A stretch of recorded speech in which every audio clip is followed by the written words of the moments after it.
Mid day breaking చూస్తున్నాం. భారత్ కెనడాల మధ్య సంబంధాలు బలపడే దిశగా అడుగులు పడుతున్నాయి. G7 సదస్సులో పాల్గొనేందుకు భారత ప్రధాని మోదీ కెనడా వెళ్లారు. ఈ పర్యటనలో కెనడా ప్రధాని మార్క్ కార్నీతో భేటీ అయ్యారు. ఇరు దేశాల సంబంధాల బలోపేతానికి సంబంధించిన కీలక అంశాలపై ఇరువురు చర్చలు జరిపారు. దౌత్యవేత్తల పునర్నియామకంపై ఏకాభిప్రాయం కుదిరింది. మరోవైపు అమెరికా అధ్యక్షుడు ట్రంప్తో ప్రధాని మోదీ ఫోన్లో మాట్లాడారు. ఈ ఫోన్ కాల్ 35 నిమిషాల పాటు సాగింది. భారత్ పాక్ కాల్పుల విరమణలో అమెరికా ఎటువంటి మధ్యవర్తిత్వం లేదని మోదీ స్పష్టం చేశారు. పాక్తో ఉద్రిక్తతల సమయంలో అమెరికా భారత్ వాణిజ్య ఒప్పందంపై ఎలాంటి చర్చ జరగలేదన్నారు. పాక్ విజ్ఞప్తి చేసిన తర్వాత భారత్ కాల్పులు నిలుపుదల చేసిందని మోదీ తెలిపారు. పూర్తి సమాచారం ఇచ్చేందుకు మా నేషనల్ బ్యూరో చీఫ్ కళా జనతర్ కళ, ఇంకా మోదీ ఏం చెప్పారు? సతీష్, దాదాపు G7 దేశాల వేదిక మాత్రము ఒక సెన్సేషనల్ అని చెప్పవచ్చు. దాదాపు మనకు కెనడా భారత్ సంబంధాలు అనుకోవచ్చు.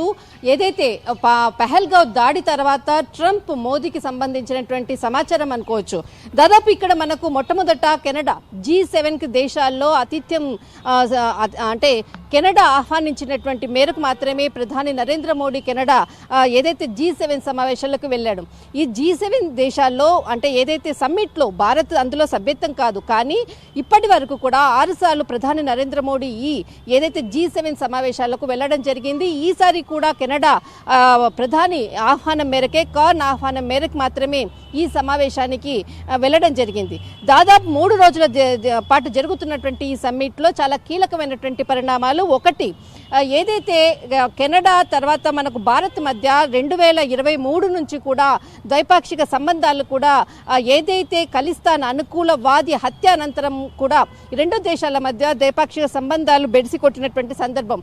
కానీ ఈ G7 దేశాల్లో కొద్దిసేపటి క్రితము కెనడా ప్రధాని తర్వాత భారత ప్రధాని నరేంద్ర మోడీ మధ్య జరిగినటువంటి చర్చల్లో ఒక కొలిక్కి వచ్చింది. తిరిగి ఇరు దేశాల మధ్య ఏదైతే దౌత్యపరమైనటువంటి ఆంక్షలను కూడా ఎత్తివేయాలి, తర్వాత ఏదైతే అటు భారత్ కెనడా నుంచి అంటే ఏదైతే ద్వైపాక్షిక సంబంధించిన దౌత్యవేత్తలను కూడా రప్పించినటువంటి సందర్భం, తిరిగి ఈ రెండు దేశాల మధ్య హైకమిషనర్కి సంబంధించినటువంటి మరి కెనడా కానీ ఇటు భారత్ కానీ కూడా వారి వారి పదవుల్లో నియమించాలి అన్నటువంటిది ఒక ఒప్పందం మాత్రం కుదిరింది. హై కమిషనర్లు తిరిగి అటు కెనడా తర్వాత ఇటు భారత్ మధ్య తిరిగి దౌత్య సంబంధాలకు కూడా వారి వారి ఉద్యోగాల్లో కూడా మరొకసారి కూడా ఈ సంబంధాలు కూడా అంటే ఏదైతే చర్చలు 23 నుంచి కూడా ఆగినటువంటి చర్చలు ఏదైతే ఉందో మరి ఒకసారి కూడా పునర్నిర్మించే విధంగా కూడా మొదటి సమావేశం జరిగింది.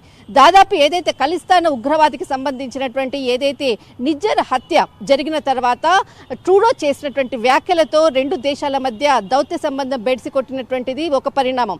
ఆ తర్వాత ఏదైతే కార్న్ మధ్యవర్తిత్వం వహించి తిరిగి భారత ప్రధాని ఆహ్వానించిన తర్వాతనే ఈరోజు చర్చలు చాలా కీలకమైనటువంటి చర్చలు. ఇరు దేశాల మధ్య కూడా దౌత్య సంబంధాలను పునరుద్ధరించాలి, హై కమిషనర్లను తిరిగి వారి వారి విధుల్లో నియమించాలన్నటువంటిది మొదటి ఒప్పందం. అయితే ఇక్కడ ఏదైతే ప్రధాని అంటే ఈ G7 సమావేశాల్లో ట్రంప్ ఒక కీలకమైన అంటే కీలకంగా వ్యవహరించినటువంటి సమావేశాలు G7 దేశాల్లో. అయితే ఒకరోజు ముందుగానే ట్రంప్ వెనుదిరిగినటువంటి సిచ్యువేషను. ఈ సమావేశాల్లోనే అటు ట్రంప్కు తర్వాత ప్రధాని నరేంద్ర మోడీ కూడా సమావేశం జరగాల్సి ఉంది. కానీ ట్రంప్ వెళ్ళిపోవడంతో ఈరోజు దాదాపు 35 నిమిషాల పాటు కూడా ఫోన్ కాల్ సమావేశం కూడా జరిగింది. దీనికి సంబంధించినటువంటిది అధికారికంగా కూడా వెల్లడి చేశారు ప్రధాన కార్యాలయం అంటే నరేంద్ర మోడీ గారి కార్యాలయం నుంచి మిశ్రా ఒక మెసేజ్ను కూడా పాస్ చేయడం జరిగింది. దీనికి సంబంధించినటువంటిది అంటే అటు ట్రంప్కు తర్వాత ప్రధాని నరేంద్ర మోడీకి మధ్య 35 నిమిషాల పాటు ఫోన్ కాల్ జరిగింది. ఇందులో ఏదైతే పాకిస్తాన్కి సంబంధించిన తర్వాత మొట్టమొదటిసారి ఫోన్ కాల్ సంభాషణ అనుకోవచ్చు, ఇది అంటే ఫోన్ కాల్ సమావేశం అని చెప్పవచ్చు. దాదాపు ఇందులో చాలా కీలకమైనటువంటి అంశాలను కూడా ప్రస్తావించడం జరిగింది. పహల్గావ్ దాడి తర్వాత ఇప్పటికే ఇరు దేశాల మధ్య అటు పాకిస్తాన్ భారత్ మధ్యలో నేను మధ్యవర్తిత్వం వహించాను అంటే నేను చెప్పడంతో పెద్ద యుద్ధం నుంచి కూడా ప్రమాదం నుంచి కూడా తప్పింది అంటూ కూడా యుద్ధాన్ని నేనే ఆపానంటూ కూడా ఇప్పటికి 13 సార్లు కూడా ట్రంప్ చెప్పినటువంటి సందర్భం. అయితే మరొకసారి ఇదే అంశాన్ని కూడా ప్రస్తావించడంతో ఇక్కడ ప్రధాని నరేంద్ర మోడీ ఖచ్చితంగా మూడవ దేశము మధ్యవర్తిత్వము లేదు, ఖచ్చితంగా ఇది భారత్ పాకిస్తాన్కి సంబంధించినటువంటి అంశం అంటూ కూడా మరొకసారి దీన్ని నొక్కి వక్కానించినట్లు కూడా అక్కడ ఈరోజు 35 నిమిషాల ఫోన్ కాల్లో మొదటి అంశం. రెండవ అంశం ఏదైతే అంటే కెనడా నుంచి వెళ్ళిపోయేటప్పుడు మరొకసారి అమెరికా పర్యటనకు రావాల్సిందిగా కూడా ట్రంప్ కోరడం జరిగింది. దీనికి ప్రధాని నరేంద్ర మోడీ నిరాకరించడము, తిరిగి త్వరలోనే సమావేశం అవుదాం అంటూ కూడా చెప్పినటువంటి సందర్భం. తర్వాత ఇక్కడ ఏదైతే ఇప్పుడు ప్రస్తుతం ఉన్నటువంటి ఇరాన్ ఇజ్రాయెల్కి సంబంధించినటువంటి అంశాన్ని కూడా ప్రస్తావించడము, ప్రస్తుతం ఉన్నటువంటి ఏదైతే ఉన్నటువంటి పరిస్థితి కూడా యుద్ధ పరిణామాలపై కూడా ఇరాన్ చేస్తున్నటువంటి అంశాలపై కూడా ఇక్కడ ప్రస్తావించడం కూడా జరిగింది. దీనికి సంబంధించినటువంటిది అంతేకాకుండా భారత్కు ఆహ్వానించినట్లు కూడా ప్రధాని ఏదైతే క్వాడ్ ఒప్పందం ఉంది భారత్లో జరిగేటటువంటి సమ్మిట్కి రావాల్సిందిగా కూడా ట్రంప్ను ఆహ్వానించడం జరిగింది. దానికి సానుకూలంగా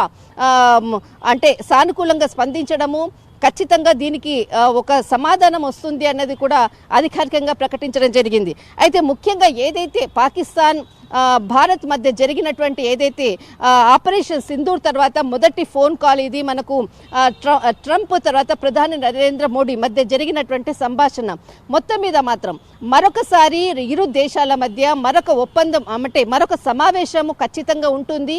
అది ఎప్పుడు ఎలా అన్నది మాత్రము అందరూ కూడా వెయిట్ చేయాలి. అయితే ముఖ్యంగా ఏదైతే కెనడా G7కి సంబంధించినటువంటి సమ్మిట్లో కెనడా తర్వాత మరి ఇండియాకు సంబంధించినటువంటి ఏదైతే దౌత్యపరమైనటువంటిది ఆంక్షలను ఎత్తివేయడము, మరి ఇరు దేశాలకు సంబంధించినటువంటి ఎంబసీలో హై కమిషనర్స్ని నియమించడము, దీనికి సంబంధించినటువంటి కీలక పరిణామము. దీనితో ఏదైతే ఖలిస్తాన్కు అంటే దాదాపు మనకు 2015 తర్వాత ఇప్పటి వరకు కూడా కెనడాకు ఎవరు కూడా అంటే ప్రధాని కానీ ఎవరు కూడా అక్కడికి వెళ్ళినటువంటి సందర్భం కాదు. మొట్టమొదటిసారిగా 2015 తర్వాతనే మరొకసారి అంటే ఇప్పుడు దాదాపు 10 సంవత్సరాల తర్వాత కెనడాలో ప్రధాని పర్యటించడం అన్నది చాలా కీలకమైనటువంటి పరిణామం. దాదాపు అక్కడ ఉండేటటువంటి భారతీయులు మాత్రము ప్రధాని వచ్చిన సందర్భంగా చాలా మంది భారతీయులు కూడా స్వాగతించి వారి ఆనందాన్ని వ్యక్తపరిచినటువంటి సందర్భము సోషల్ మీడియా వేదిక కూడా చాలా మంది పోస్టులు చేసినటువంటిది. మరొకసారి ఎందుకనంటే చాలా మంది భారతీయులు ఇక్కడ కెనడాలో దాదాపు 60% మంది కూడా మనకు పంజాబ్ తర్వాత చాలా మంది ఈ హర్యానాకు సంబంధించినటువంటి వారు తర్వాత మనకు యూపీకి సంబంధించిన వాళ్ళు చాలా మంది ఎక్కువగా నివసించేటటువంటిది రెండవ భారత్ అని కూడా అంటారు కెనడా. అక్కడ ఉండేటటువంటి భారతీయులు దాదాపు 10 సంవత్సరాల తర్వాత భారత ప్రధాని అక్కడ పర్యటించడంతో అక్కడ ఉండేటటువంటి భారతీయులు మాత్రం ఆనందాన్ని వ్యక్తపరిచారు. మరొకసారి కెనడా భారత్కి మధ్య సత్సంబంధాలు పునరుద్ధరించి ముందుకు వెళ్తున్నటువంటి సందర్భంగా కూడా ఆనందం వ్యక్తం చేస్తూ కూడా ఒక సందేశాన్ని కూడా ఇక్కడ ఏదైతే కెనడా ప్రధాని కూడా ప్రకటించినటువంటి సందర్భం అని చెప్పవచ్చు. సతీష్.